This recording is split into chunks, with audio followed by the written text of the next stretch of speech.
Ladies and gentlemen, please welcome Corporate Vice President, Developer Division, Soma.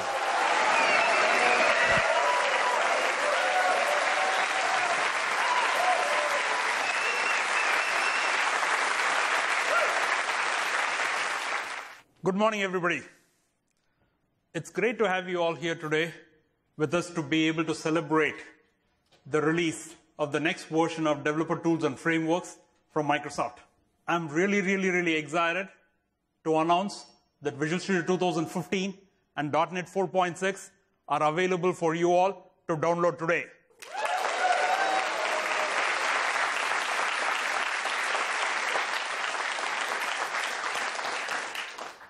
Last November, we outlined a vision for how we want to expand the focus of Visual Studio to be relevant and provide a fantastic developer tool set for any developer working on any kind of application. And today, we are taking a huge step forward in that journey with the release of Visual Studio 2015 and .NET 4.6.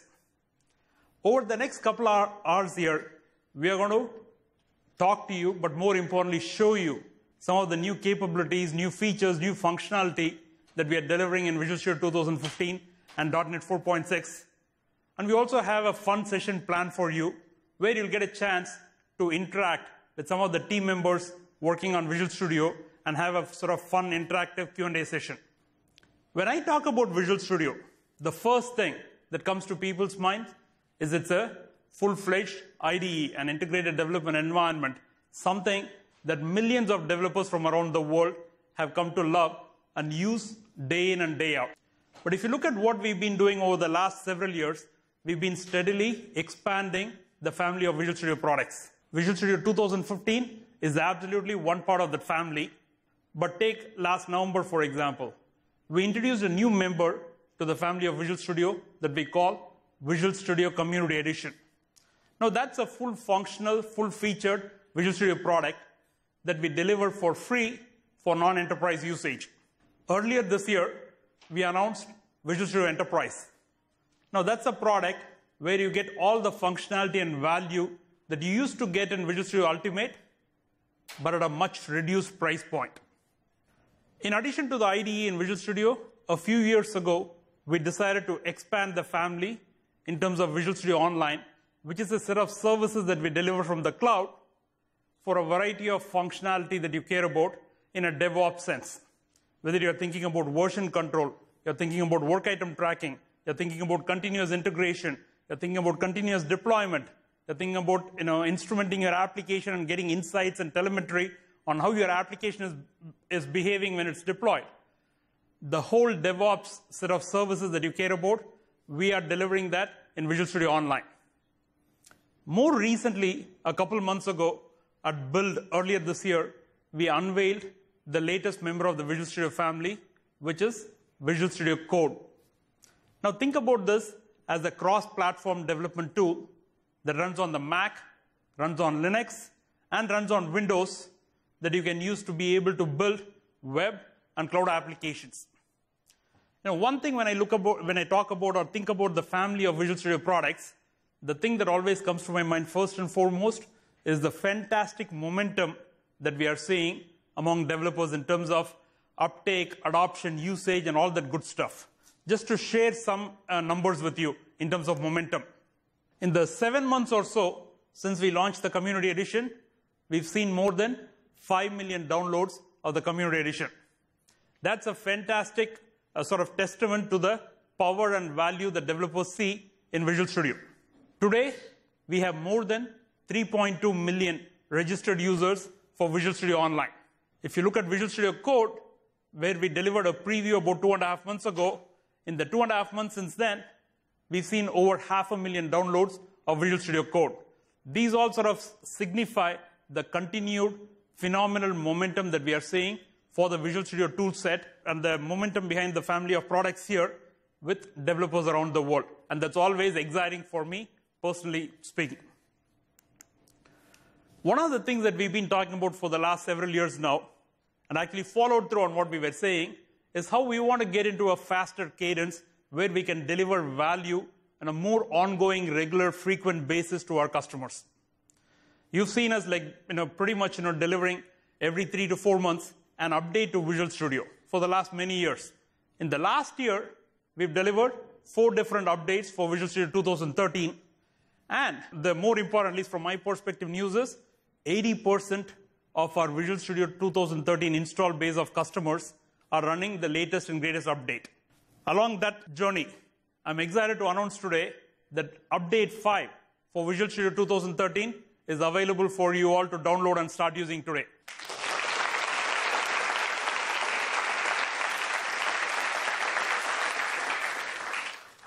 As much as we are on a faster cadence for Visual Studio, we are also doing something similar for Visual Studio Online and Visual Studio Code, where we are revving the service and the tool set every few weeks. And we are committed to continuing this continuous delivery mechanism as we move forward.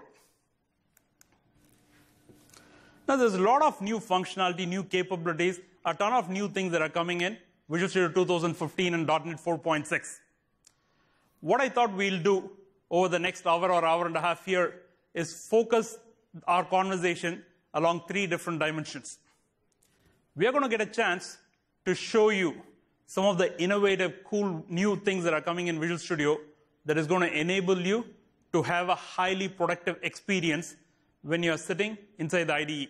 And as you all know, as developers, we spend a lot of our time day in and day out inside the IDE, and we are committed to delivering the best productive experience when you are sitting inside Visual Studio. You heard us talk a lot about hey, we want to be more open. In the last year or 2, you've seen us starting to open source parts of our programming stacks. We've talked about how we want to enable you to be able to use other technologies, particularly open source technologies from within Visual Studio. We've talked to you about how we are going to give you the choice of being able to target your application to run on multiple different platforms. So this notion of openness is something you're going to hear a lot about today. And you're also going to see concrete things that we are delivering in Visual Studio 2015 and .NET 4.6 along that dimension. And finally, if you talk to a developer today or a development team today, most of the time the conversation is going to be around, hey, I want to be in a shorter innovation cycle. I want to have a faster cadence. I want to have an integrated DevOps cycle. I want to be in a build, measure, learn loop and have that be a tight iterative loop. So we are going to spend some time talking about how between Visual Studio Online and Team Foundation Server, we've got a comprehensive set of tools and services that enable you and your teams to be highly agile. So to show you some of the cool new innovative work that we are delivering in Visual Studio 2015 that's going to make you or give you a great productive experience inside Visual Studio, I thought I'll ask Beth Massey from the team here to come up on stage and show you some of the new things coming in Visual Studio 2015. Beth?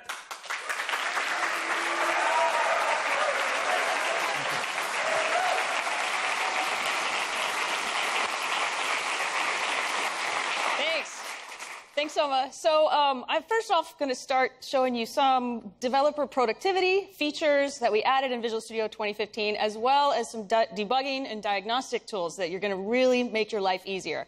So I've got this application I'm building here. It's a WPF app. First off, I want to mention that the XAML editor here is built from the ground up, and they've added some neat little features for us that really will help us navigate through some of our code. So we can just now right-click and go to peak definition. Don't even have to move around, go searching for files anymore. Right here, it's showing us the code behind, and also any linked resources, for instance. So you can just jump right in and easily navigate through your XAML. So that's pretty awesome. But I'm kind of more of a visual designer. When I'm doing things visually, I kind of want to do it visually and not necessarily have to mess around with the editor to do visual stuff. So I'm going to show you a new feature here that I personally like. Start up this application, and I'm going to move Visual Studio over to the side here so you can see this in action. There's these new live windows, okay? So I'm going to turn on this live visual tree and the live property editor. And so what this allows us to do is we can just take and find the element that we are interested in, click on it, and Visual Studio will let us open the file that is defined in, and then it'll let us test out some changes to the properties themselves. So let's go ahead and make this font size 90. And then in real time, we can see that change. So that's actually Lots of productivity. Cool. Yeah, that's awesome. Okay, so there's a lot of productivity just around code itself. Write code. We're developers writing code all day. So let's go ahead and look at my view model here. So you'll see that first off, we got these sort of a heads-up display. It's called Code Lens. It gives us all this information about our code. In this case, some references, our team activity, the authors and the actual changes that were made. So that's pretty cool. It would also show any related work items, bugs, that sort of stuff. Now, we had this Code Lens in Visual Studio 2013 in Ultimate Edition. In 2015, it's part of Professional Edition and higher. So that's pretty awesome.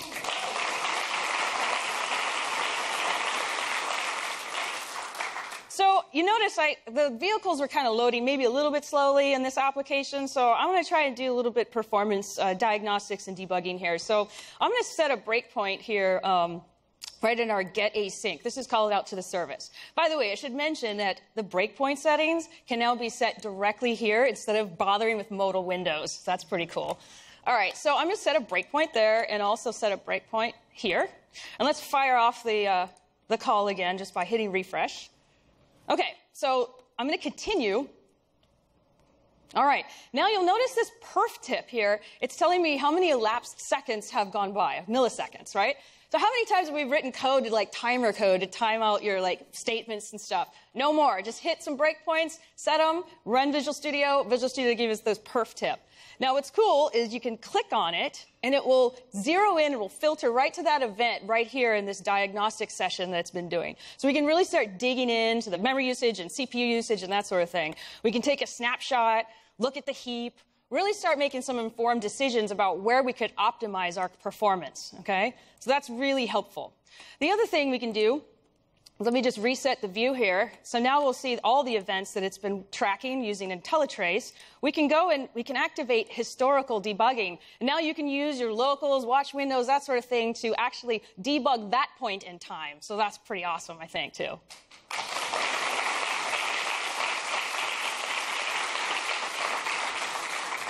All right, so what about performance of our UI? A lot of times it's the UI, the rendering, that's actually the issue, not just the calls of the service and the code itself. So we've got a solution for that, too. Right in debug, start diagnostics without debugging. What we would do, I'm in debug mode right now, but what we normally would do is just set this to release mode, start the application timeline, CPU usage, GPU usage, whatever you want to start tracking, okay, profiling. Run your application scenario, click through it, do what a user would do, okay? Save the session. The session will save, and then we can analyze it. Now, I've already had one that I've done, so let me just open that one up. Okay, so we can take a look and really start to understand what's taking while, in our UI thread utilization, the throughput. We can look at the CPU usage here as well. What we can do is, let's say, sort by duration. What's taking a long time? Well, besides our startup, it looks like this layout event is also taking a little bit of long time. So we can filter to that time range. And now we can really start digging into the exact UI that's the culprit. Okay, so that's pretty cool, too.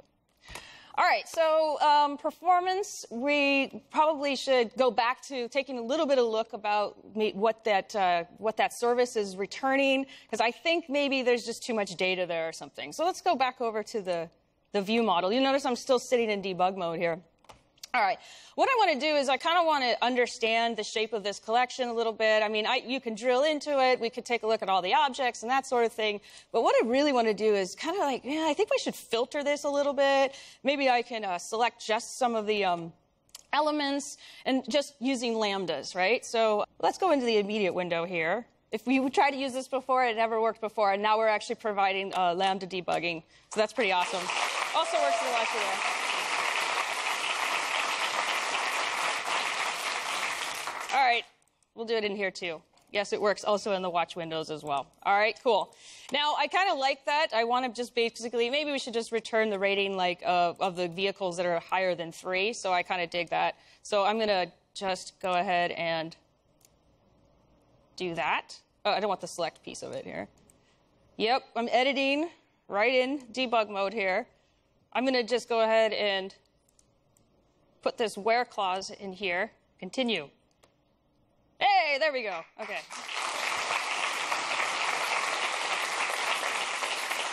All right. That's cool. So that's great. We have all these profiling tools and debugging and that sort of thing in this version of VS. But what about like writing good code in the first place, right? What I want to do is I want to take a look at a class I've got here. I'm just going to uncomment it because the code actually won't compile. So right now, you'll notice that I'm implementing iSerializable, and I have a compiler error. You'll first notice that we have a new UI called light bulbs here that lets you preview the changes that is going to be made. Not only preview the changes for the document, but it could also apply these fixes across the solution or the project itself too. So that's pretty cool. You can preview the change. It will tell you all the files that it's going to make these changes. We can go ahead and apply. All right, so now it's compiling correctly, but anybody that's ever used a serializable class before will know that this actually won't work. And you new users to our framework might not understand how to actually get this class to work. So what we've done with the new Visual Basic and C# compiler called Roslyn is we've created a public set of APIs that you can use to create what's called analyzers. And these analyzers run live, real time, okay? So like FXCop, you used to be able to run this after the fact. These happen at the time we're actually writing code. All right, so let's go ahead and add one. We're going to go up to NuGet. And I've got this one called Power Packs. It's called an Analyzer Power Pack that the team's released. We're going to go ahead and install that. Now if I flip back over to our class and I look in this error list, you'll actually see a warning. Okay, I need to actually implement this attribute on the class. All right, so let's do that. Cool. Add the serializable attribute. Cool, I'm done, right? Now there's another one, really. Oh, okay. Oh, I don't have a serialization constructor? Okay, let's go ahead and add that too. So now you can see like library authors as well as team leads can create these analyzers to keep their team on the rails, to keep them so that they don't have to go look up documentation or find runtime errors in how to use the code itself. So I think that's pretty awesome.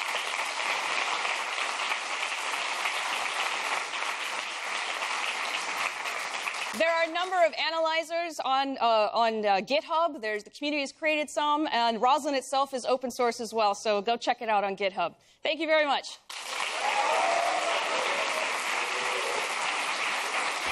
Thank you, Beth. That was awesome.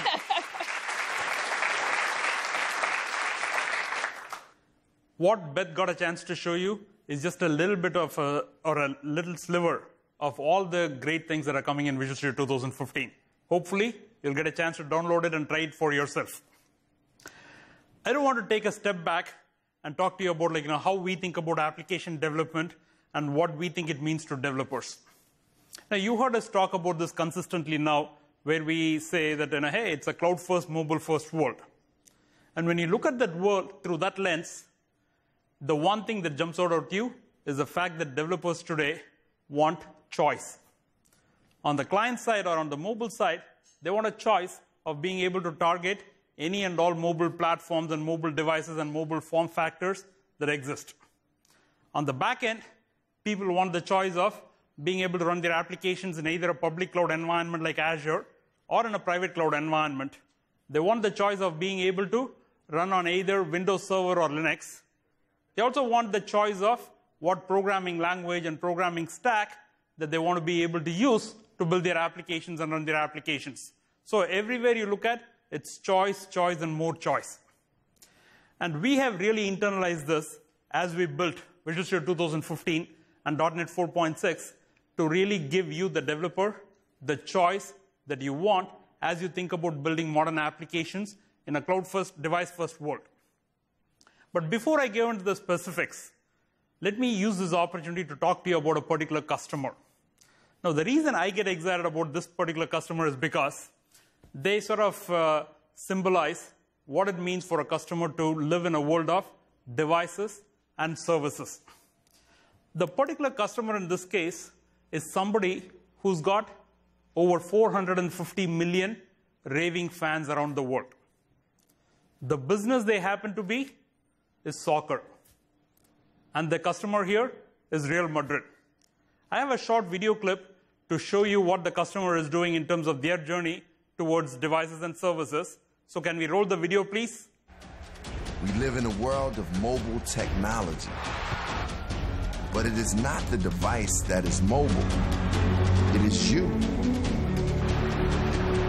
Real Madrid have about 450 million fans around the world. Before we used the Microsoft Cloud, the problem was that we were communicating with people, but in just one way. This relationship is not a one-way relationship anymore, and we have to learn from them, because in the end, the cloud belongs to people. Through Microsoft Cloud, we will be able to get intelligent information about their likes, about their preferences, about their choices, and we'll be able to address services and offers and communications to these fans. We are talking about serving millions and millions of people outside the stadium. When there is a game, when there is a training, when there is a goal, our duty is to bring that information as fast as possible to the people. We're trying to give them all feeling of being at the stadium. The Microsoft Cloud gives us the scalability to communicate exactly the content that people want to see.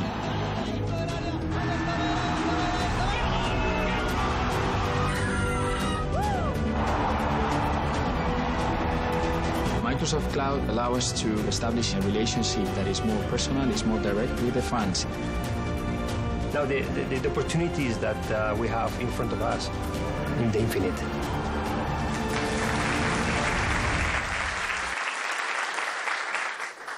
As you just saw in the video, Real Madrid is going through the transformation as we speak. But to help us get a little bit more insight into what Real Madrid is doing, I'm excited to have Rafael de los Santos, who's the new media director for Real Madrid, to be able to join us on Skype here. Rafael, thank you very much for joining us. Well, thank you for inviting me. It's a pleasure for me to be with you today. Rafael, I think, sometimes that I have a very cool job. I get a chance to build some great products that people around the world love and use. I get a chance to meet some fantastic customers around the world. But Real Madrid, you guys must be a league of your own. How is it? How's your experience working for Real Madrid? Well, I must admit it's a great pleasure, but also it's a great responsibility. I get to work with my passion a little bit. I'm a football fan myself. I'm a Real Madrid fan. And knowing that we have 450 million fans around the world is always something that puts a little bit of pressure.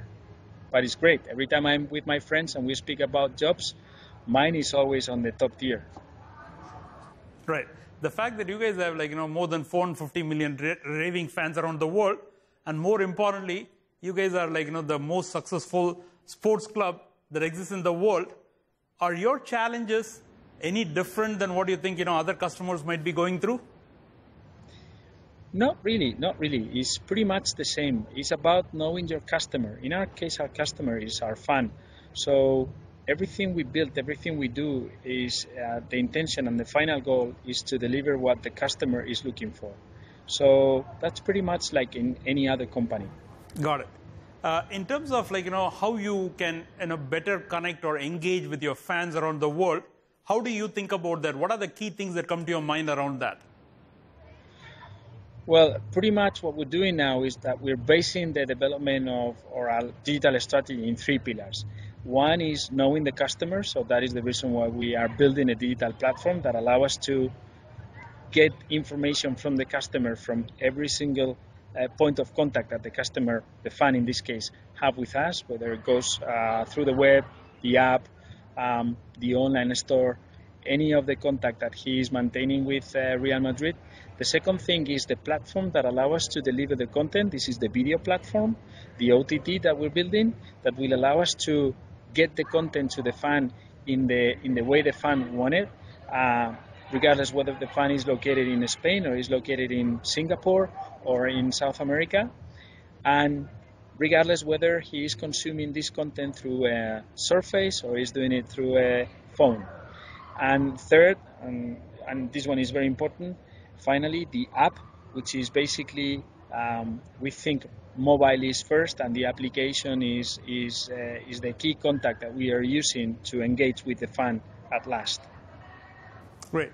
Rafael, one thing that would help me and help all of us here is to hear from you a little bit about how the Microsoft Developer Platform and the developer tools in Visual Studio on .NET and Visual Studio Online and Team Foundation Server, all of these things, how do they help you in terms of what you're trying to accomplish? Well, the Microsoft platform has been very helpful in all this. Scalability is something that is key for us, and being agile is also key for our performance. So Azure is bringing a lot of value into this development. On top of Azure, we are also using other tools such as .NET and Visual Studio that is adding a lot of value to the full equation of what we're building. And last but not least, what we do with the application, we're using App Insight that is giving us a constant information about the user that allow us to improve and make our application better on a daily basis. That's great to hear, Rafael. Thank you again very much for being here with us today. And oh, by the way, when you get a chance to meet with the team, can you just tell them a big hi from me? Thank you. Thank you. Thank you very much. Thank you for having me here. Thank you. With Visual Studio 2015, we are delivering a great tool set that enables you to be able to build and deploy your applications to run on the cloud, whether you're thinking about a public cloud with Azure or whether you want to run it in a private cloud environment. We do enable you to be able to use any modern open web frameworks that you are excited about using. As I mentioned before, we do know that you want the choice of deciding what platform you want to be able to run your application on. As you know, Azure supports both Windows Server and Linux as first-class citizens. Now, if you're thinking about targeting Docker, we do enable you from within Visual Studio to be able to debug and deploy to a container either running on Windows or on Linux. Also, from a programming model perspective, we already talked about .NET going cross-platform, but if you want to use another programming model or programming technology like, say, Node.js or Python, we enable you to do that work from within Visual Studio as well. With Visual Studio 2015, we want to make sure that you have the opportunity to move to the cloud at a pace that works for you. Because we enable building hybrid applications, you may want to think about your own data center. You may want to think about a public cloud platform like Azure. You want to think about hey, how you can build an application and be able to take it back and forth depending on what your business needs are. Also, with Visual Studio 2013, you can develop, debug, diagnose, instrument, and get feedback on your application when it is deployed to the cloud, knowing that, again, that it can be a hybrid environment, and you get to pick and choose when you want to do and what you want to do. So net-net, with Visual Studio 2015 and .NET 4.6, we are delivering a fantastic set of tools for you to be able to build and deploy applications to the cloud. Now, to show you some of this in action, I want to ask Scott Hanselman to come up here and show some of this new stuff that is coming in these products. Thank you. The clicker is there.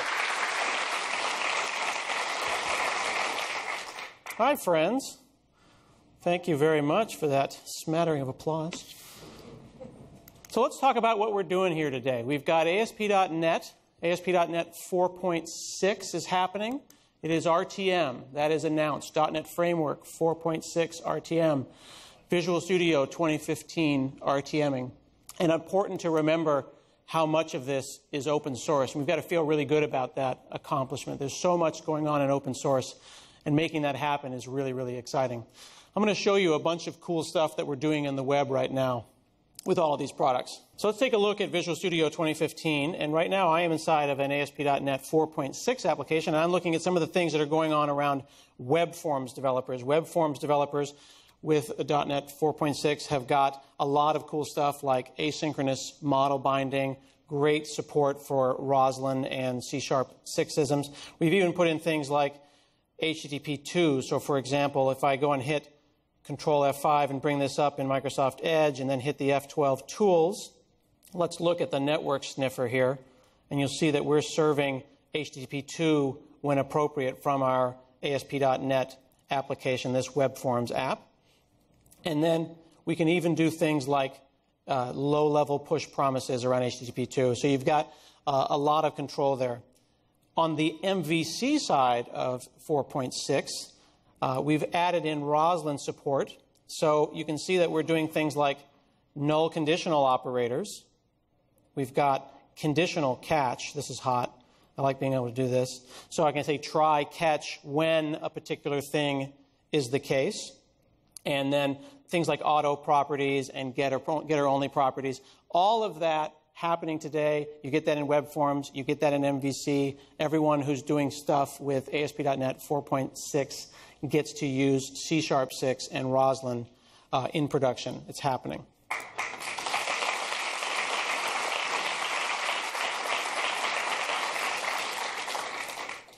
One of the other things worth pointing out is that you've got rich support in the tooling for HTML5, CSS3, and JavaScript, and that also works for everyone as well. So web forms doing HTML5, MVC doing HTML5. Here I've loaded up a partial in Razor, and let's go ahead and just zoom in on this particular element. I can go and get ARIA support. You notice how I'm getting nice IntelliSense data hyphen. You see that ... there? We've actually realized that IntelliSense is so important, but also sometimes overwhelming. So, for example, if I'm doing Angular, you see ng ... So we've got two-layer IntelliSense and support for Angular and the kind of rich modern web applications that you're using every day. And that list goes on, making it easier for you to get the stuff done that you want to get done. So another thing that we're doing is trying to enable people who are using modern web technologies to have a great experience on ASP.NET. So if you're doing work, whether it be in web forms or ASP.NET, you might use tools like Gulp or Grunt or JSLint to look at your JavaScript. I've got some JavaScript here, and I'll actually insert a couple of mistakes here accidentally. And I might want that to be linted or run JSHint as part of the build. Well, the Task Runner Explorer allows me to connect tasks within my Gulp file to build events in Visual Studio. So I can go and run JSHint, and you see Visual Studio is running that, and it's found those syntax errors. So I've got the modern tools that open source developers use for front-end web development integrated in with Visual Studio. So I'll go and save that file, rerun that, and I've got no errors. In ASP.NET 5, which is not yet RTMing, but still included as a beta in Visual Studio 2015, we've got some exciting things to show you.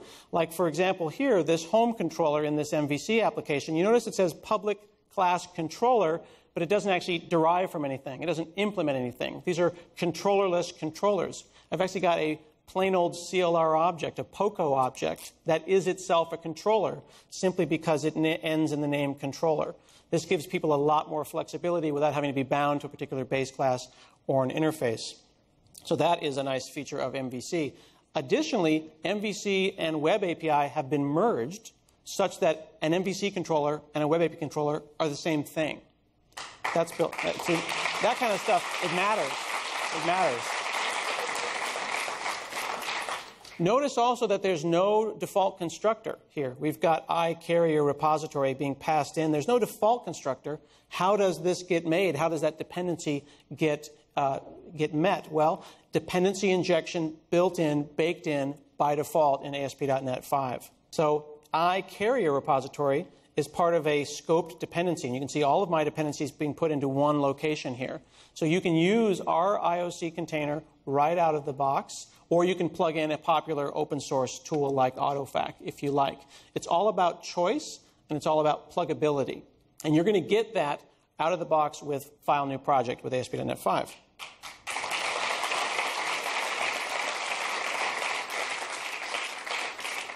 In the theme of choice, there is a lot of composability going on. If you don't like something, you swap it out. If you don't opt into something, you don't get it. And I'll give you an extreme example. If we go and look at the new NuGet dialog box, that's actually modeless now, so you don't have to have that pop up and hold there.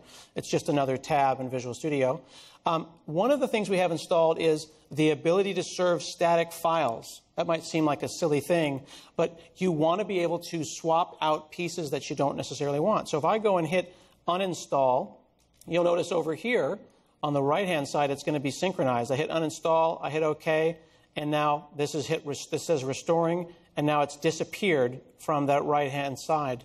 So I have literally removed the ability of ASP.NET to serve static files. This means that every little small aspect of things is completely pluggable. If you wanted to change the yellow screen of death to make it look like something else, you have the ability to do that.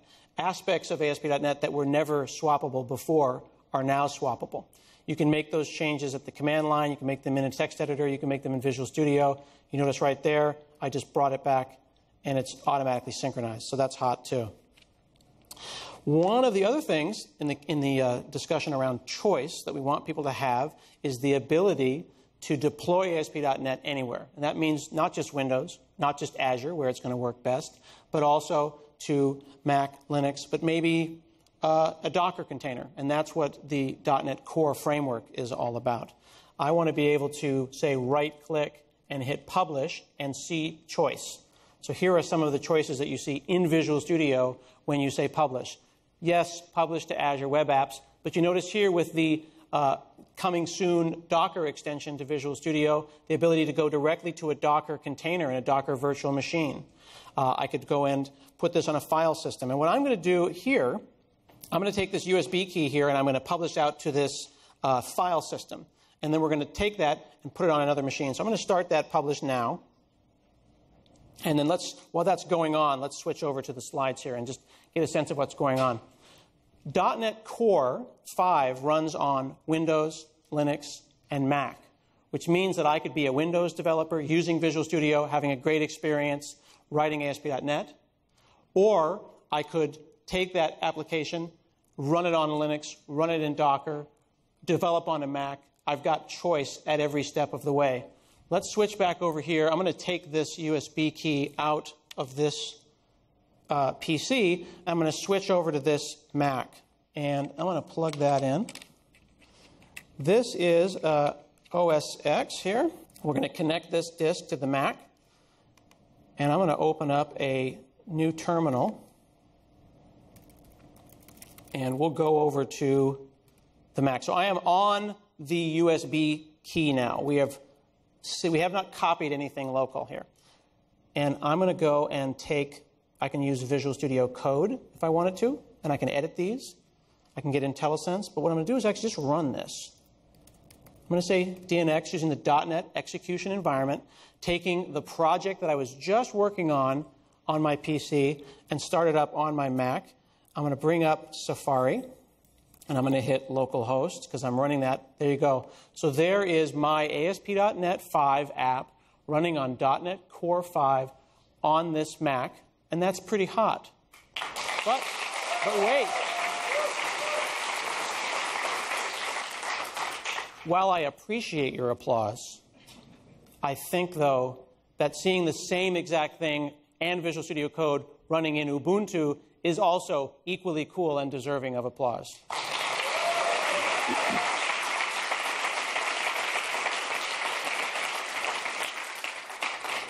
So ASP.NET 4.6, RTMing today, included in Visual Studio 2015, open source.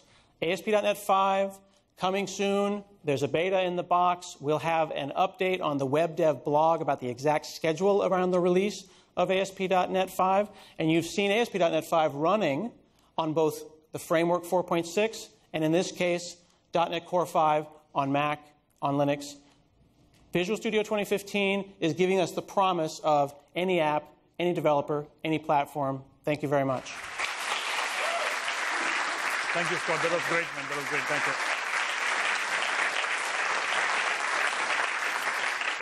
Now, switching focus and talking about the client side or the mobile development, the first thing that I want to say is every client experience or every client application that gets built today starts with the mobile-first worldview. Developers think about it that way, and with Visual Studio 2015, we are delivering a comprehensive set of cross-platform mobile tools for you to be able to build great mobile applications and great mobile experiences. Now, one of the things that developers always think about is, hey, how do I build my application in a way that I get the broadest reach possible? And if you want to have the broadest reach possible, one simple way to do that is to be able to build modern, responsive web applications, browser-based applications using HTML5, JavaScript, CSS, and the like. And in Visual Studio 2015, we got great tool set to enable you to do just that.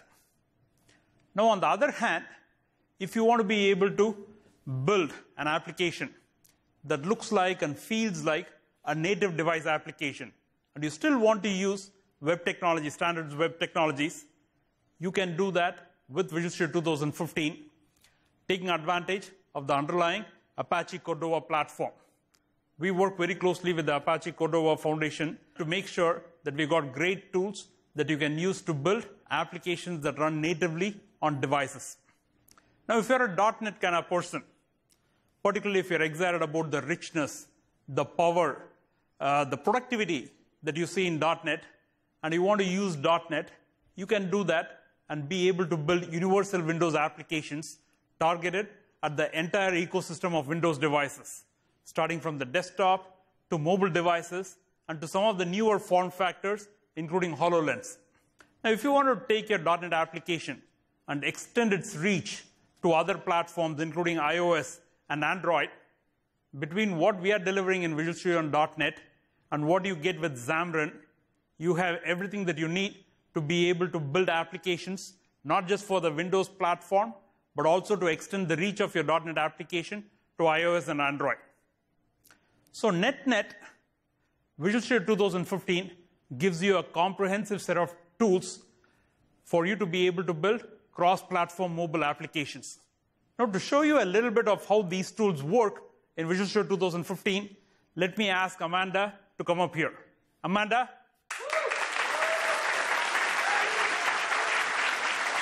Thank you very much. Hi, everybody. So what I'm going to show you guys today is two mobile applications. And the scenario is you want to make a reservation on a shuttle booking service for a business. There are two applications I'm going to show you. The first one will be targeted at consumers who are basically booking a shuttle. And the second app is going to be targeted at the drivers of the shuttle service who want to see, what kinds of reservations are being made on the shuttle service. As you see, I have the application running across all three of these different devices. I have a Windows device, an Android device, and an iOS device. And as you can see, the user experience for each one of the apps for the consumer-facing app is native to the device. So the experience in the Windows device is that I have a pivot control to transition between screens, and the transitions kind of come in from the side. On the Android device, we have the navigation happening along the top, and you can see that the transitions kind of pop in from the bottom. And on the iOS device, you can see that the navigation happens along the bottom, and that the transitions kind of come in from the side. But each one of these really delivers a native look and feel and experience for each one of the devices. So now what I'm going to do is show you guys the other application, which is the drivers application. So let's just switch to that for each one of the devices. And as you can see here, the experience is pretty much the same across all of the devices. Now, one of the reasons why I would want a native experience for a consumer-facing app is that I'm competing with other apps in the App Store, and so I really need to make sure that I'm delivering the very best, richest experience. But for the driver application, I want to keep costs down in terms of training materials and support. And so I actually want to deliver the same exact experience across the three different devices. Now I'm going to switch back here and just go back to the consumer app, and I'm going to make a request for a ride. Now you can see that the vehicle has been requested, and we get a push notification happening on the driver app for the Android device. So now let's jump into Visual Studio to show you guys how this works. So I'm going to start with the driver application here and show you guys how we build this app using Apache Cordova. Now, Apache Cordova basically uses web technologies, JavaScript, HTML, and CSS, to create a mobile application. And to get you started, you can go to Create New Project. And we've been working with folks in the community to make sure that we have great starter templates to ensure that you can create applications that have a great look and feel. So some of the most popular UI frameworks in the Cordova community are Ionic and Onsen. And so as you can see, I can just kind of mouse over some of these, and you can see some of the different types of templates that are available to you, for you to use. Now, if I go back to the My Shuttle application for the driver app, you can see that we have the Apache Cordova project already loaded. And one of the things that we've changed as we've been developing the Visual Studio 2015 release is we've moved to a file-based project system. Now, this really allows you to have great interoperability with common command line interop and other kinds of tools in common web workflows. So if we look at the dependencies list, you can actually see that my Bower scripts are here to basically take dependencies on common web frameworks. And as you can see here, we're using Angular, we're using Bootstrap, and even Bootstrap has a dependency on jQuery. So that's pretty awesome. Now, this project is actually written in TypeScript. TypeScript is a programming language that we've created as an extension to JavaScript. It provides strong typing so that you get the same productivity that you get from C# in terms of IntelliSense, statement completion, and navigation, but for JavaScript. So what you can see is we've also been working with the Angular community to ensure that we have great IntelliSense for Angular. So if you see that I go scope and then I look at something like start ride location or something like that, you can actually see that I get fairly rich experience for what that IntelliSense kind of looks like. The next thing you can see is I can just go ahead and do something like peak definition, and you can see that automatically pop up. Now try that in a JavaScript editor. You really can't get that. It's pretty awesome.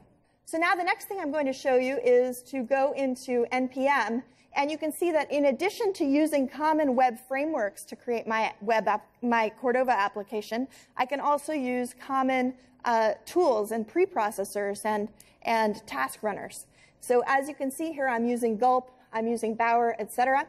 And all of this is hooked into the task runner that Scott showed you guys earlier. So now I can go into www.css, and you see that I have main CSS and the less version. Now I can just go ahead and clean that less, and you can see that the CSS file is automatically deleted. Now this is the benefit of having a file system-based project system. So what makes this different from creating a web application is basically what you can see in the config.xml file. Now this is basically a designer on top of the XML file, but what this provides is an application wrapper that allows you to specify various kinds of details for your mobile application. Now, in addition to that, what a mobile application allows you to do is to access the native device capabilities. And in Apache Cordova, that's done via plugins. So as you can see here, we have support for all of the plugins that are commonly used in the community. But in addition to the ones that are commonly defined in the community, you can also define your own custom plugins. And I can, reference something that's local on my machine or on a common file share, or I can use a Git location. Now, in this case, we have Application Insights plugin that we've defined, and I can just go ahead and copy that and plug this in here. And you can see that it automatically shows up, and I can add that plugin into my project.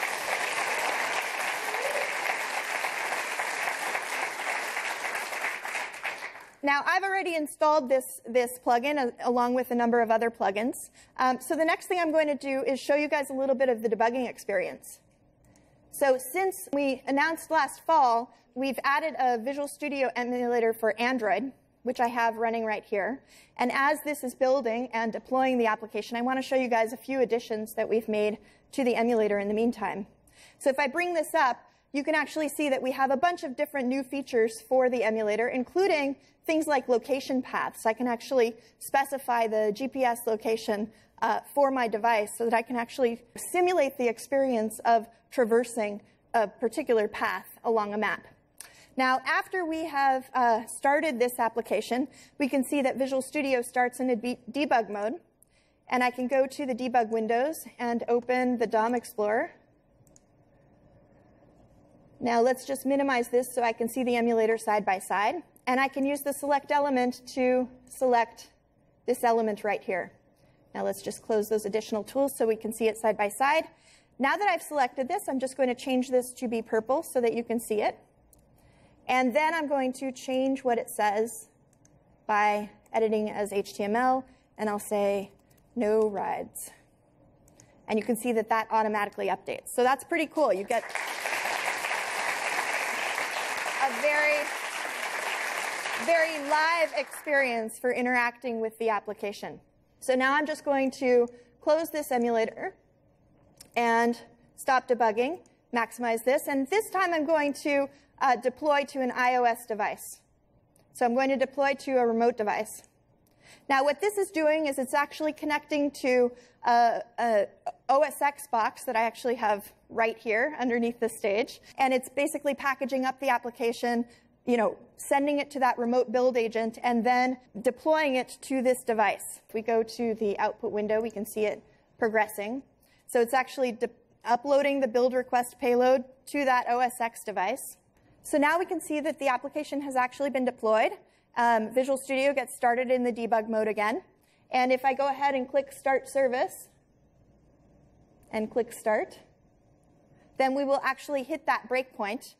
And as you can see in the locals window, I can open this and I can look at all of the things that are defined on this or on the scope or things like that. And I also get a complete call stack. So that's pretty awesome. I get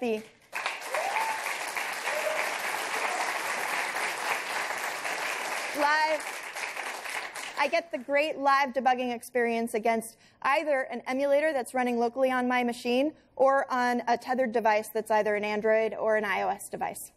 OK, so now let's jump to how we build the consumer application using Visual Studio and Xamarin. What you see here on my screen is how we build the native applications. Now, for the native applications, the important thing is that almost all of the code can be shared across all three of the different device targets that I've created. Now, if I expand this portable class library that I've defined, you can see that it's not just the core base logic of the application, core business logic of the application, but it's also service agents and view models. So I can even look at this vehicle detail view model. And this is using a fairly common .NET MVVM cross framework that I'm using right here. And as you can see, if I just go ahead and right-click and look at the properties, you can see that I can define this DLL so that it can run across Windows Phone, Xamarin, iOS, and Android. So next thing I'm going to do is show you guys the Windows versions of the applications. Now, when I showed this last fall, one of the things that we had was I could build the Windows application for Windows 8.1 and Windows Phone 8.1, and I used the shared project to define a whole lot of common code that I could rerun across each one of those devices, including things like views if I had some shared XAML that I wanted to run across each of those devices. With Windows 10, I can actually create the same application across the different devices, if that's a phone or if that's a tablet or even if that's a PC desktop application. So what I can show you guys here is the map page for my app. And as you can see, this is the XAML file kind of rendered in the 12-inch tablet mode. But if I just go ahead and change this to a 6-inch phone, we can see that it resizes and it shows you what the layout would look like there. Now, I've already pre-deployed it to the local simulator and the local emulator. And so this is basically a phone instance of Windows 10, and this is the tablet instance of Windows 10. And as you can see here, I can see all of the map information. I can see each one of the different vehicles that I have, and I can see the rides. And on the phone, if I look at vehicles by distance and by price, I can see the list, but I also have the rides. So we're actually using a flow layout here to change the view for each one of the different target devices. So that's how you would build for Windows 10. Now, moving along, I might want to take that same portable class library and all of the business logic behind my application and build an iOS or an Android app. So let's jump to the Android application. And as you see here, it's defined here. And in the main view of this Android application, I can go ahead and just show you guys that I get some great Android-specific IntelliSense with the Xamarin extension. So I can do something like hardware and then look at something like the geomagnetic field. Obviously, that is a native device capability. The next thing I'm going to do is show you guys that with Visual Studio and the Xamarin extension, you also get a great designer experience for each one of the native UI frameworks. So as you see here, I have the Android experience showing here, but I can also switch this from a Nexus 5 to a Nexus 4, and you can see that the layout slightly changes for each one of those devices. And then on the iOS device, we have the same type of a view so that I can do WYSIWYG type of designing experiences for that screen. But I can also zoom out. And as you can see here, we have a full storyboard designer for the iOS version of the application. Now, one of the newest things that I'm going to show you guys here today is that Xamarin has added support for new types of devices. So if you noticed a little bit earlier, we also have this wearables folder. So you can see that they have support for the Android Watch and the Apple Watch. And as I can show you guys here, we also have a storyboard designer for the Apple Watch.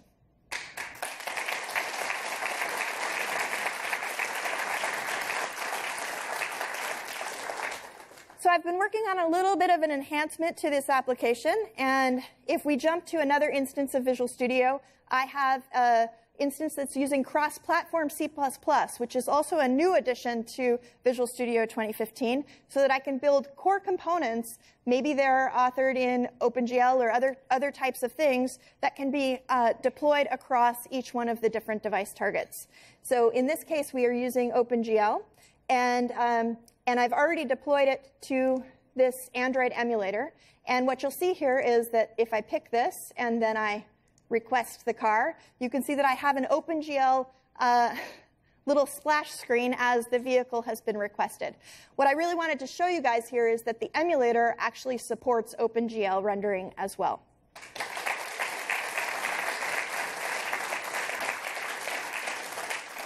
Now, we've talked to a lot of mobile developers, and we've certainly heard that an Android emulator is a welcome addition to the community, and this actually is included in Visual Studio Community. In addition to that, one of the things that I'm very excited to announce today is that we are making the Android emulator available as a standalone portion of Visual Studio. I don't necessarily have to open it in the context of Visual Studio to be able to use it. So even if I'm using a different tool, I can actually use this same Android emulator. And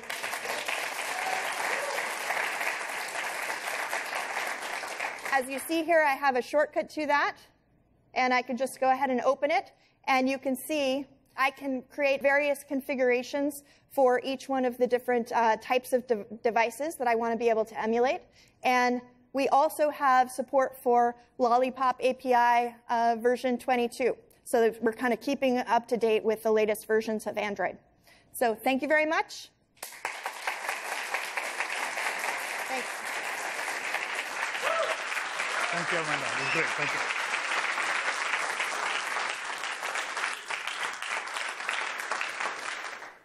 Over the last 45 minutes or so, we sort of spent a lot of time talking about, the what in Visual Studio. In other words, hey, what kind of applications you can build, whether you're targeting the cloud or whether you're targeting mobile devices.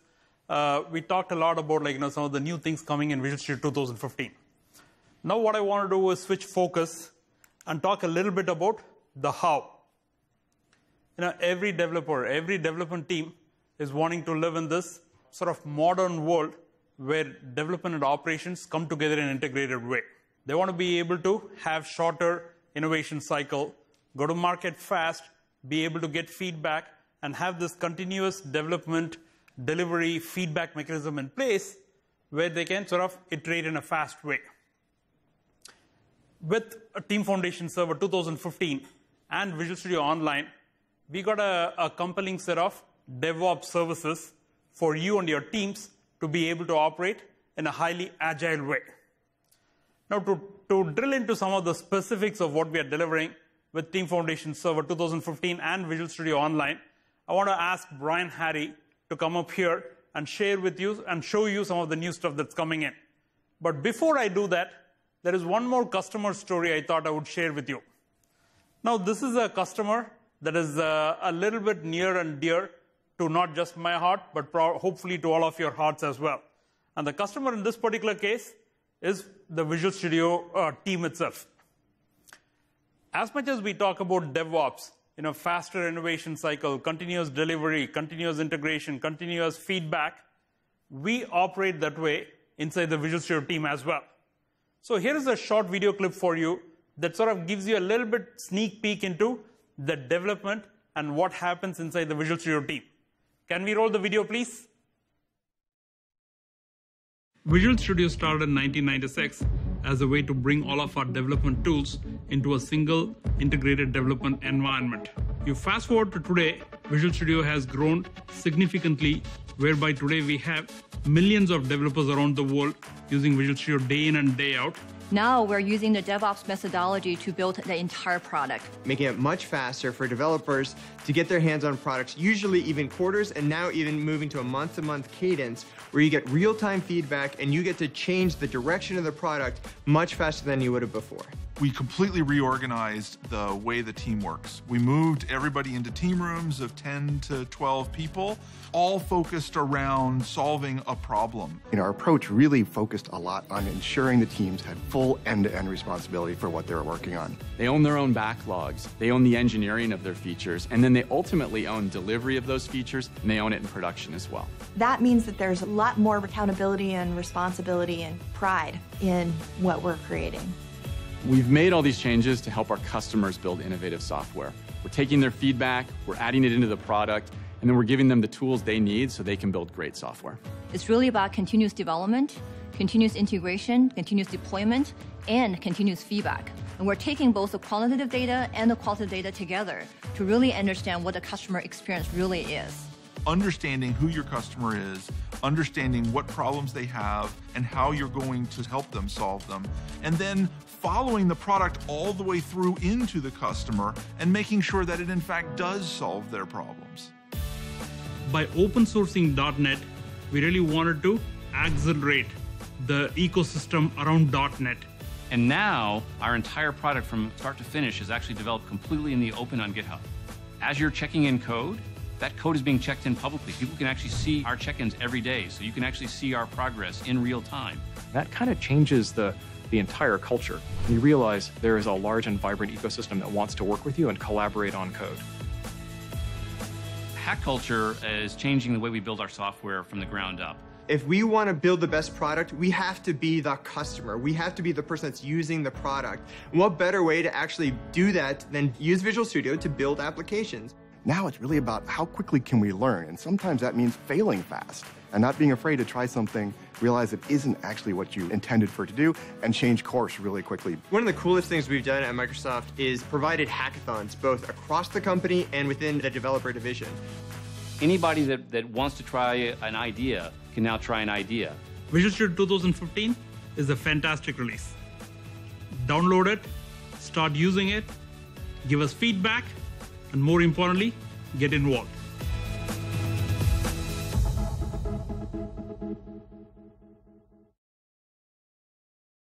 Ladies and gentlemen, please welcome Corporate Vice President Brian Harry.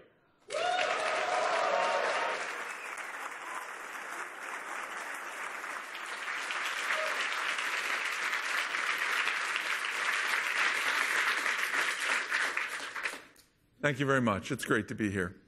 So I'm going to spend a few minutes today talking to you about how the work we've done in Visual Studio 2015 and Team Foundation Server 2015 can help you adopt Agile and DevOps practices. As I look at it, as engineers and development teams, we kind of all have the same problems. Our customers and stakeholders want more from us. They want it faster. They want it higher quality. They want it on more platforms.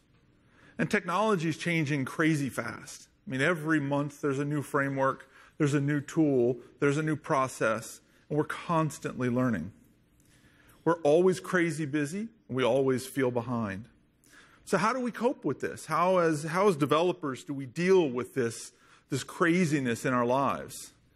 And it's pretty simple. We just try to keep getting better. We try to figure out how to do more, how to do it more efficiently, eliminate waste. Just every day is about learning how to do it better. And Agile has been a big change in the development community over the last 10 to 15 years. And the latest wave of change in the development process and practice is sort of called DevOps. Now DevOps means different things to different people. It's kind of the term is still nascent, and different people practice it different ways. But there's some commonality, and there's a set of practices that pretty much everybody thinks of as part of DevOps. And sort of, continuous delivery, that is the process of delivering software constantly, regularly, whether it's every check-in or it's every week or it's every month, this process of delivering software in smaller chunks and more rapidly to our customers. Continuous monitoring, so if I'm going to be delivering this stuff very, very fast to my customer, I've got to be able to monitor that stuff. I've got to understand what's happening in my production environment and be able to respond quickly. And then lastly, continuous learning. And that is, so I'm delivering all this stuff. Is anything getting better? And if I decide to make a change, did that change actually help? Did it make it worse? And so continuous learning is all about figuring out how to evaluate the success or failure of the changes that we're making. So these are some of the key evolving practices in the industry. And our solution to help you with these is Team Foundation Server and Visual Studio Online. They provide a full set of lifecycle management solutions, from source control and planning to testing to build automation, release management, you name it. Now, it's been well known and well recognized as a great tool for .NET developers. But over the last couple years, we've been working really, really hard to make Team Foundation Server and Visual Studio Online a great solution for any kind of code, any platform, any code you're working on, whether it's Java or it's Node or it's iOS or it's Android. We've been really working hard to make it work and be great for all kinds of development. So together with Team Foundation Server and Visual Studio Online, Visual Studio Enterprise Edition brings you a comprehensive set of tooling that helps you with your Agile and DevOps practices. With things like Agile Planning for helping you with your planning and team collaboration processes, to testing features like IntelliTrace and IntelliTest to help you test better, to features like release management and deployment automation to help you deliver software into production more quickly and more reliably. So I'm going to spend the rest of my time doing demos. And so this is sort of a framing. I'm going to talk about it in sort of 4 sections. Planning, how the work we've been doing over the last year or so with our Agile tooling is making Agile planning a lot better. Development and test, release management and deployment automation, and then monitor and learn, which is telemetry and sort of feedback analysis. So let's start with planning. So planning is everything that starts with, let me decide what I'm going to build, to figuring out how I'm going to organize my teams to go do it, to let me track the work and collaborate among all the players as I go. So let's go to a demo. We've had Agile planning tools for a good long time in TFS and in Visual Studio Online. But over the last year, we've focused on just making them better, making them lighter weight, making them more flexible, simpler. And I want to show you some of what we've done there. So this should look familiar if you've ever used Team Foundation Server. We have a backlog. Backlogs can be hierarchical. So when I get bigger organizations, I get more than one team working together, you kind of need to be able to break your backlog down. And TFS and Visual Studio Online allow you to configure how many layers of the backlog you want. So I've started with a simple backlog, and then I can just expand it out down the levels of hierarchy.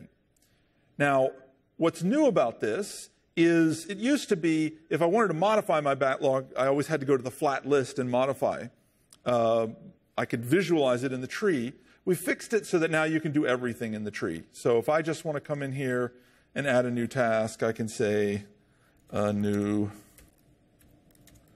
task.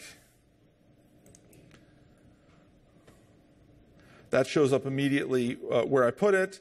If I want to reprioritize it, I can prioritize it above that. If I want to move it to, to another backlog item, I can rearrange it here. All super simple. Now, another thing that's important as we start to get to these hierarchies and multiple teams is you have dependencies between teams. I'm doing work that other teams are contributing to, and you kind of want to be able to focus on the work your team is doing, but you need to be aware of the work other teams are doing. So if I look over at another team, this is the backlog of the My Shuttle Ops team, and I see their backlog, and that's all good. This is all work assigned to the Ops team. But I'd like to look at that in the context of the rest of the work. So I'm going to turn parents on. That's going to kind of look up the hierarchy and show all of the things that my work is parented to or related to. And you'll see new items showed up in here, and some of them are hollow. Some of these little ticks are hollow. And that means that's work assigned to somebody else, but that my work is related to. Now, I don't get to change those or reprioritize those because they're on somebody else's backlog, but I can move around all of my work that's related to those things. So super handy, flexible ways to do that.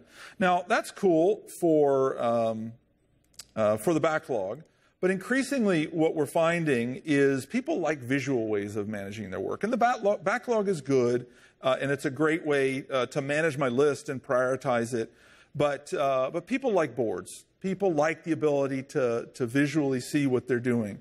So we have a Kanban board, and the Kanban board continues to get better. The first thing, I'll sort of make it full screen so we can see the whole thing. One thing we did is we added the backlog to the Kanban board so that I can, add new items directly onto my Kanban board as I go. That's cool. And I used to have to, or until TFS 2015, if I wanted to modify this item, I would have to click it. It would bring up the work item form, and it was this very in and out experience. So we've added the ability to modify the card directly. So let's say I want to assign that to Adam. I don't like the title that I put there, so I'll call it a better item. Sort of a nice way to be able to just edit it directly. Now, I'd like to be able to customize my cards as well, because I've got some custom fields that I want to be able to represent on my card. So I'll go over here and to my settings, cards, and we use tags. Team Foundation Server has tags to be able to put these simple, lightweight categorizations on my work items. And I'd like to show those tags on my cards. We also use area path in order to, as another taxonomy, another way to categorize our work and divide it up among teams. So I want to add that to my card.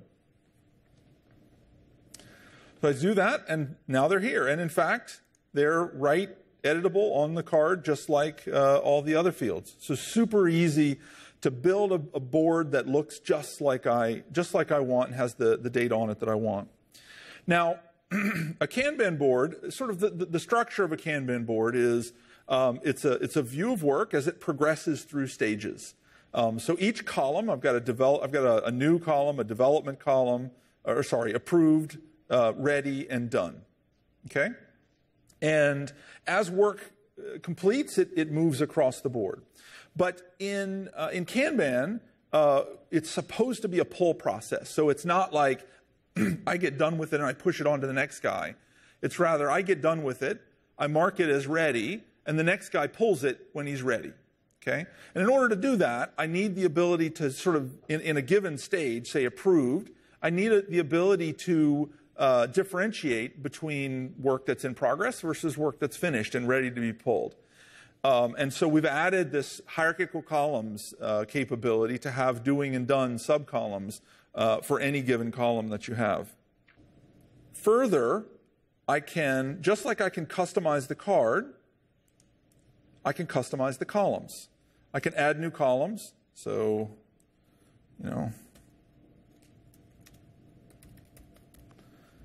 I can decide whether I want that split or not. I can also create what are called definitions of done.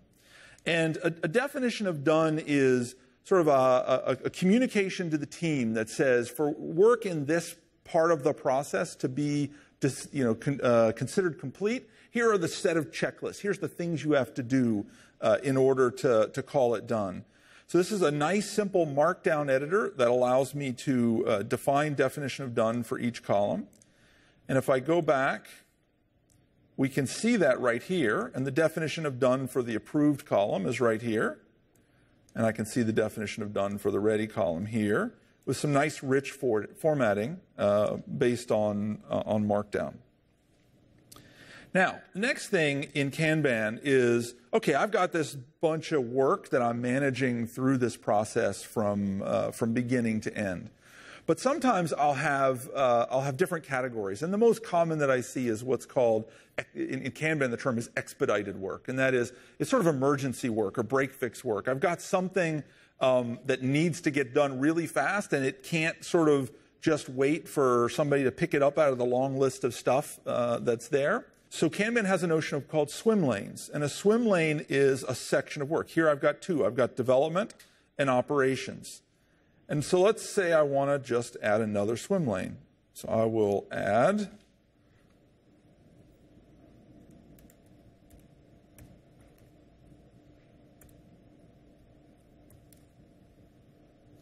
So I'll add an expedite swim lane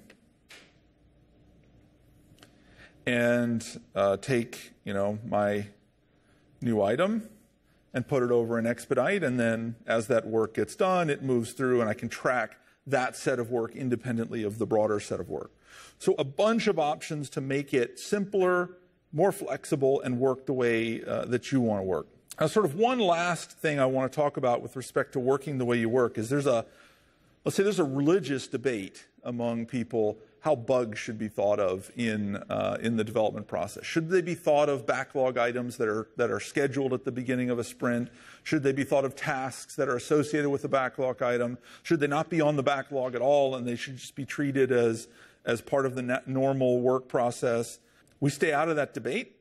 We've recently added an ability for you to decide. So now we have three options. If you go to our config UI for our boards, you can decide that either bugs appear on backlogs, or bugs appear as tasks on backlogs, or bugs do not appear on backlogs. So you get to choose how you want to do that. All right, so that covers some of the improvements that we've made in our agile planning stuff, making it more flexible and just easier to use. So I'm going to move on and talk a bit about the development and test area and the release area. So development and test is sort of everything that has to do with writing the code and getting it to quality, and that sort of dev inner loop of build it, test it, and check it in. Release management is kind of the outer loop that covers the process of taking code from the developer desktop into some kind of production environment. Usually through a set of stages. You might have it as simple as a continuous deployment directly to an environment, or you might have it go to some kind of a testing environment and then an integration environment and then a pre-production environment and ultimately into production. However sophisticated your process is, sort of the release process is that management of that workflow. So I'm going to demo some of the work that we've done in this area as well. Let's start. I want to start with pull requests. Okay, an important part of the process of adopting DevOps. If you're going to get into an agile, iterative, rapid code flow experience, you've got to push quality very early in the process. You've got to fix the bugs before they ever make it in. You can't be finding them, in integration testing. You've got to find them in the very beginning, and a very valuable practice to help you do that is code reviews. They have a lot of benefits. Helps you create better code, helps you better educate new members to the team, helps you better identify opportunities for sharing and common patterns, etc. It's a great practice. So what I'm going to demo for you is our Git code review experience that we call pull requests. So if I go into the code tab and look at the pull requests, I'll see that I have 2 pull requests assigned to me. So these are, somebody has asked me to do code reviews, and I have 2 of them. So I'll pick one of them. And immediately, I can see the state of that pull request. I can see everything that's been done to it. I can see people who have commented on the code and reply to those comments, etc. I can also quickly switch over to the files and see and comment on the files myself. So, for example, this, I'll say, don't hard code constants. And when I'm done, I can mark this, for example, as approved with suggestions, saying I like it, but I think you need to make a few changes. That's all good. It's a great code review, collaborative experience.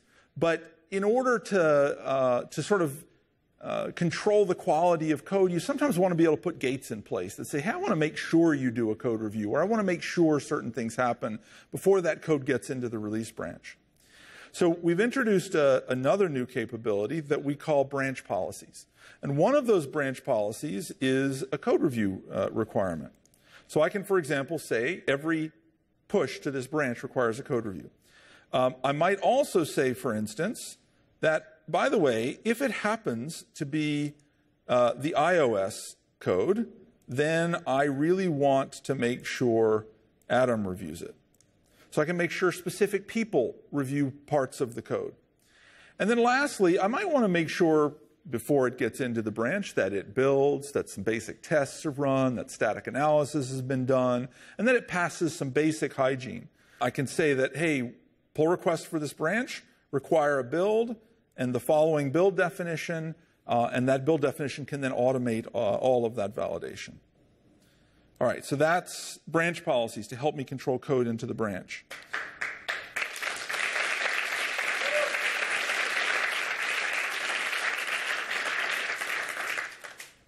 So, all right, that's good, but you kind of, testing plays an important role in ensuring quality as well. So let's take a look at a new capability that we're introducing called IntelliTest. So if you work in an organization that's been around any length of time, inevitably there's a lot of old code. And I'll bet you've inherited some of it at some point. Some code was written a long time ago. You don't know who wrote it. You don't know anything about the code, but you've now been asked to go make some changes to it. Update it, port it to a new platform, integrate it with something, add a new feature. What are you going to do? You don't even know what the code does. So IntelliTest is a really nice feature to help you with this kind of scenario. So let's say I've got this code that I've inherited, and I can simply right-click in this method and say, run IntelliTest. What IntelliTest is going to do is go compile the code and examine it thoroughly, at sort of the bytecode level, and understand all of the branches and all of the branch conditions, and go generate the exhaustive set of inputs that generate distinct outputs, and then show them to me. So here I see this method only had one parameter, which is an employee, and the first test it generated was try null. And sure enough, that throws a null reference exception, and that's probably not what I want. Probably want to do some kind of parameter validation there. So I can go right over to the stack trace, double-click on it. Sure enough, there's my use of employee without a null reference check, and I can go fix that. I see others, employees of various kinds. I see one down here that's throwing an invalid location exception. Well, let's look at that one. And as I look at that, that's a house location is location.downtown. Well, it turns out that is, in fact, an invalid location. So I want that to throw an invalid location exception. So I simply right-click on it and say allow. That is the correct result for this method. And then having done that, I can generate these tests and run them as part of my continuous integration build. And as I'm doing my refactoring and my additions to the code and improvements on the code, I can validate that I haven't changed any of the pre-existing behaviors. So really nice capability there.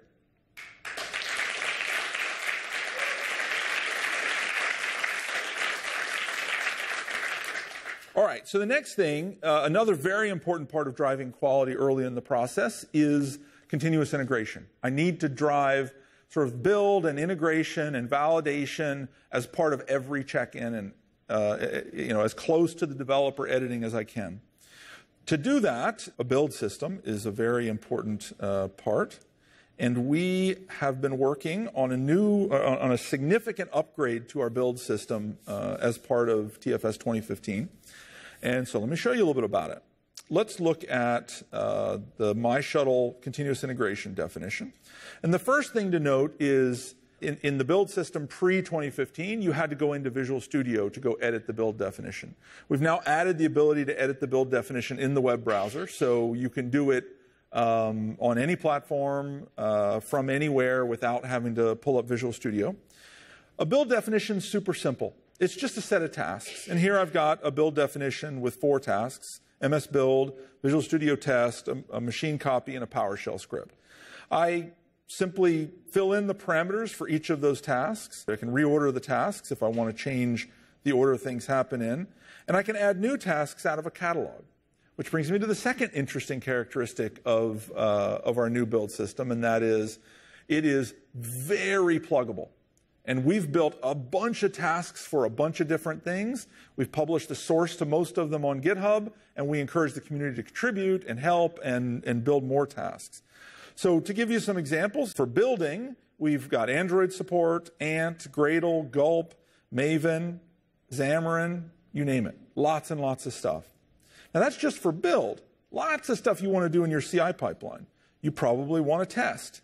So we've got the ability to run load tests, the ability to run unit tests, even the ability to farm off to the Xamarin Device Cloud and run tests as part of your CI build in a real device cloud. And, of course, you might want to deploy your application as part of your build. Maybe you're evolving from continuous integration into continuous deployment. Again, they're just tasks that you drop into your build definition, and those get executed by the build orchestration engine. So your build definition is fairly simple. Then on top of that, there's a set of properties about the build, like where do I get the source from? You can get it out of Team Foundation version control. You can get it out of our Git implementation. You can also get it out of any third-party Git server that you want. So you can do an external Git server. You can set a trigger. Maybe it's triggered on every check-in. Maybe it's a scheduled build that runs at midnight every night. Maybe it's a manually triggered build. And lastly, in this section, another new thing about the build system is it's now audited. And that was one of the big complaints about our previous version was people could change the build definition itself and you didn't know what changes they make. We didn't keep track of it. So now you see all the revisions. You can do a diff, very quickly see the changes that anyone has made to the build definition, get the old build definition, restore it, etc. So that's a nice move forward. So let's look at a Java build. So we've been talking about how this is a heterogeneous build system with a pluggable task system. So here I've got a Java build. I've got an Ant task to build it, another Ant task to run the unit tests, and then a publish task, which is going to drop the build results onto a drop store. And I can simply queue a new build, say OK. That build's going to kick off. And immediately it pulls up an in-browser console window, which is showing you real-time the build executing. So it's piping data from the build agent back into the console. That build agent, by the way, can be cross-platform. It can run on, of course, Windows. It can also run on Linux or iOS. So you can sort of orchestrate a build across any of your platforms and then pipe that build information directly back into your console and watch it. So that build failed. Well, that's interesting. Let's go look a bit at why it failed. It failed because some tests failed. So here I've got my test results, and I can start to drill in to my test results. We've got some test analysis that allows me to look at the various outcomes sort of sliced and diced in various dimensions. I can also drill into the individual test results and see that one specific test failed.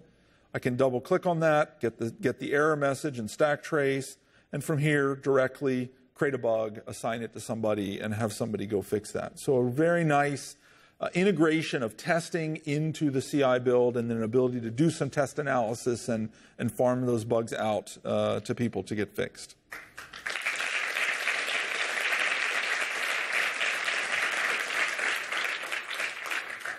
So the last thing I want to talk about in this section is most everything I've focused on here is sort of immediate things. These are things that you're trying to fix and catch before things get into the build. But there's another class of stuff that's often called technical debt. And that's stuff that builds up over time. Technical debt is anything that's kind of not quite right. It might be the result of changing requirements. It might have been the result of a rush to meet a deadline. It might have been a result of lack of education in the team, or just age. Code ages and it gets more complicated and accrues issues. And technical debt can be insidious. It can sap an amazing amount of the productivity of your team.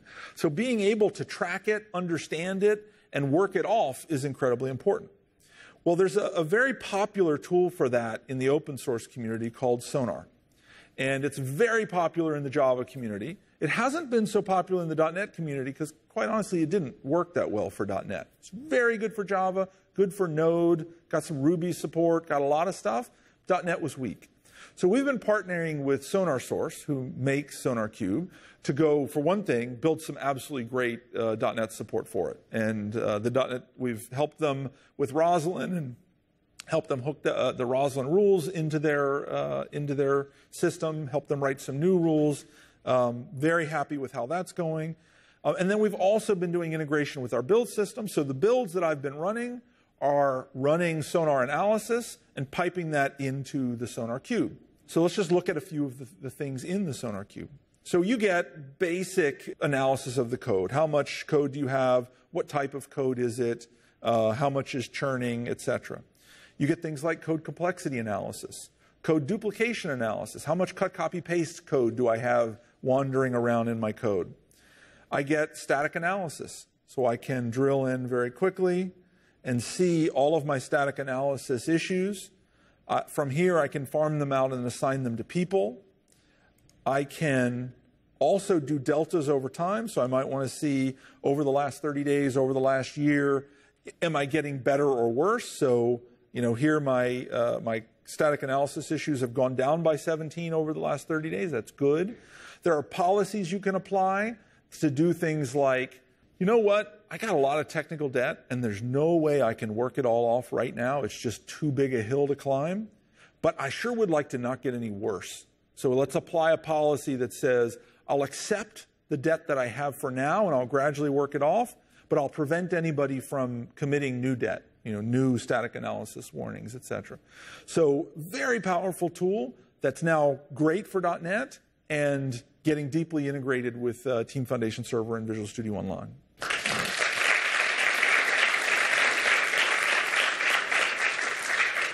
The last thing I want to talk about is sort of monitor and learn. So I'm deploying these applications out into the production environment. I've got lots and lots of users using them. What's happening?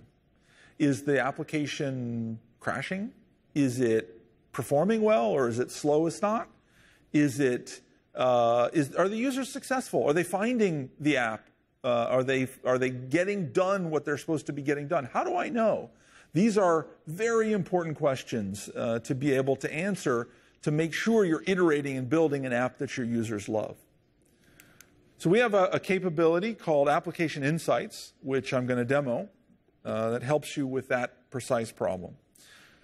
So let's start by looking at this MyShuttle app, and I'm going to look at the server side. So I'm looking at telemetry on my server side app.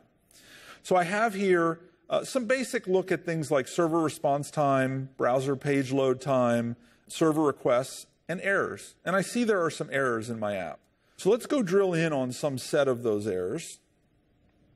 I'll pick a time range. And I'll see all of the pages that failed in that time or experienced some kind of error. I see this home/search had a problem, so I'll drill into that. And I had 4 failures, and I can see when they were.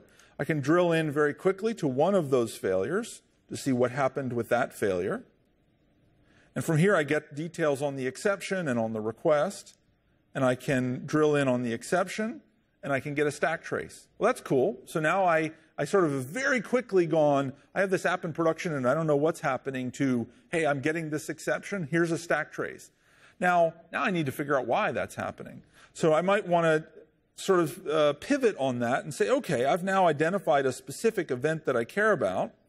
Show me all of the telemetry I have for the user session that generated this exception. So it's sort of like, show me what happened up to this. So I have some idea of what the user was doing when they got the exception. So I get a list of all of that, and then I can drill into those. And I can just constantly refine and drill deeper into what's happening in my server without touching my server, right? This is stuff that happened in the past. It's not live, and I'm drilling in and getting a ton of data. So that's sort of the ability to drill in to the server side and see health on the server. There's a bunch of other stuff in Application Insights. Let's take, for example, we can look at the browser instead of the server. Not only can we instrument the server side, we can instrument the browser and see what's happening in the browser. I get a nice stack chart of performance in my browser, and I understand where I'm spending time, how much is spent in DOM rendering, how much is spent in network, etc. I can see what my average browser page load time is. I can also see JavaScript exceptions, which in this case I don't have any, so that's pretty good. Feeling good about that. So I can look at the server side, I can look at the browser side. I might also want to look at just usage. What are my users doing? So it's not just performance and reliability, but what are people actually doing? So I'll see I've got almost 20,000 users of this application with almost 85,000 sessions. That's pretty cool, and it's kind of relatively steady. I can see that the most common thing people do is search for cabs. That's cool. I can see what browsers they're using. And I see that ordering cabs, which is what I care about because I'm renting out cabs, is pretty low. So I might drill into ordering cabs to go understand what's happening with that, drill into when they happened, and continue to refine into those events. Again, pivoting by user sessions, finding out what they were doing before they ordered a cab, figure out where they exited the process, etc. We also have things like outside-in testing. So you want the ability to have sort of a global mesh of ping nodes around the world to test availability of your application. We've got that. All very cool. That's great for the server side. Let's transition and let's talk about the client. So a lot of my users, of course, renting cabs are using devices. They might be using iOS devices, Android devices, Windows Phone devices. I want to be able to understand what's happening on those as well. Well, we have that. So here I've got the telemetry on my iOS app for my shuttle. And again, I can see users. So I've got 660 users. I can see sessions and page views. I can also see crashes. I can see where they're coming from. I can see which phone they're using. I can see the list of crashes. So let's drill into one of those crashes, which I've already done. It's right here. I can see when they're happening. I can look at what version of the application is crashing, and I see, hey, what do you know? It looks like the latest version of my application, the crash count has gone way up. I can also look at crashes by device model and understand, is it specific to a device model? It doesn't look terribly specific to a device model, but it sure looks like the latest version is not doing so well. So I can drill into the latest version of my application and understand exactly what the crashes were. I get a full list of all of the crashes in that. I can pick one of those, drill into it, see exactly what the exception was, see the call stack. Then again, like I did with the server, I might want to say, what was that user doing that led up to that crash? So I can look at all of the telemetry for that user session and see all of the page views, custom events, etc., that led up to that crash, which was, of course, a very bad experience for my customer that I desperately want to fix because I want them renting more cabs from me. So it's an incredibly valuable view of your entire application. All of the components of your application, back-end, web, device, all of the aspects of your application, performance, reliability, availability, usage, gives you this very nice holistic view of your application.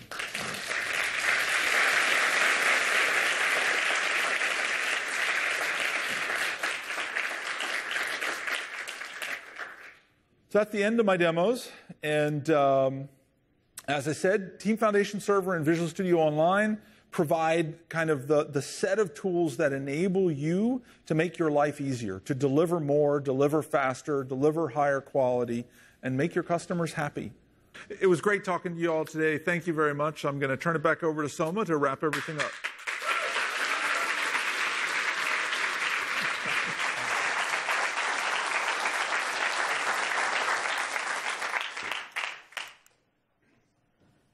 Just to remind you all, .NET 4.6 and Visual Studio 2015 is available for you to download right now. If you already signed up for Visual Studio Online service and are using it, a big thank you. And if you haven't already started, I would encourage you to go up to visualstudio.com and sign up for Visual Studio Online for free and get started right away, working hand in hand with Visual Studio 2015. Now, I can't sort of talk about launching a new version of Visual Studio on .NET without talking about our partner ecosystem. And the reason I say that is because I've always believed that our partner ecosystem plays a huge role in the success of Visual Studio with our customers. It's the value that we deliver in Visual Studio combined with the phenomenal amount of value that comes in through all these other products and extensions and add-ins that our ecosystem delivers. It's together we are able to deliver the most comprehensive developer tool set for you all. Today, I'm excited to say that we got 84 of our closest partners shipping their products, their add-ins, their extensions to Visual Studio for Visual Studio 2015. Now, if you go up to Visual Studio Gallery, you can see that we have about 6,000 different extensions there for you to be able to pick and choose and use. Just in the last 12 months, we've seen over 13 million downloads of all these extensions from the gallery. It's very easy for you to be able to build an extension to Visual Studio. It's never been this easy.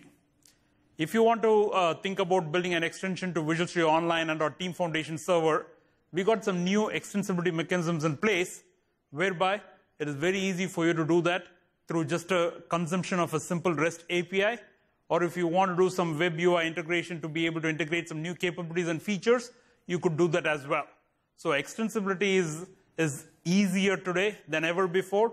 A fantastic ecosystem that's already strong, and every day that goes by, it's only getting stronger and stronger. So for each and every one of you out there who's built an extension or are thinking about building an extension, thank you very much.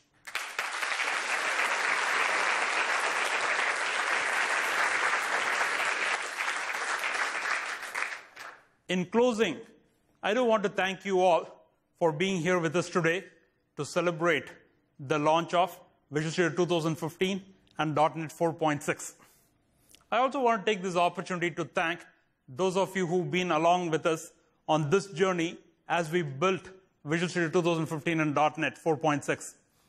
Whether you've been one of those people who picked up our CTP and sort of tried it, whether you've given us feedback, whether you've sort of sent us comments through user voice, or any other way that you've participated with us along this journey, it is through the great work that you all do that we are able to deliver the fantastic products in Visual Studio on .NET that we are able to deliver today. So thank you very much.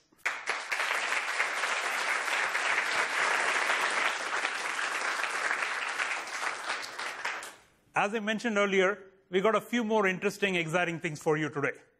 First of all, the team has put together over 60 different, what I call short feature videos for you to be able to watch to get a little bit more in-depth information about the different capabilities in the product and how you can go about using them.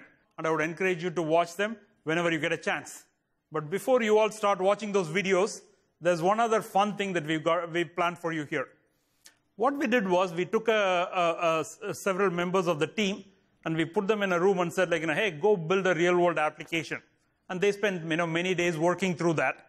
And we are going to share that experience with you, but more importantly, give you a chance to have an interactive conversation with those members of the team. So to help host that part of the session, I now want to hand it over to Seth Juarez. Seth, can you take it from here? Thanks. Thank you all. All right. I was very excited to spend some time as a host of In the Code, where we followed a bunch of engineers around and built a real-world application called Already. Now, I know some of you are going to be disappointed that we're not building the Fabricam to-do app Enterprise Edition version 6, update 7. But this time, we wanted to build a real app with a real purpose, and hopefully with your help, a real future. In the first segment, you're going to get to meet a little bit of the team.